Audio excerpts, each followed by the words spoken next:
যেভাবে ভোট ডাকাতি করে আজকে এই জবরদখল করে ইনুলটাকে জ্বালিয়ে পুড়ে সরকার করে দিচ্ছে, তাই আমরা আজকে রসুন এক দফা দাবিতে পদত্যাগের দাবিতে আমরা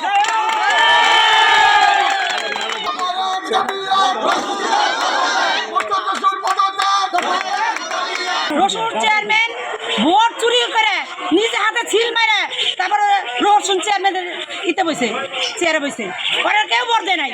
আমরা ভোট কেন্দ্রে যাইতেই পারি না, ভোট হয়ে গেছে আর নিজের ভোটও নিজেই দিছে।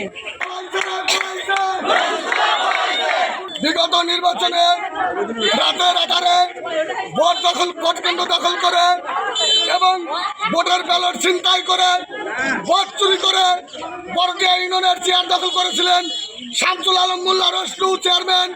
সেই ভোটচোর রসলু পদত্যাগের দাবিতে আমরা আমাদের এই শান্তিপূর্ণ মানববন্ধন করেছি। আমরা এই মানববন্ধনের মাধ্যমে আমরা বড়দিয়া ইউনিয়নের বাসী সকল জনতা এই রসলু ভোটচোরের পদত্যাগ দাবি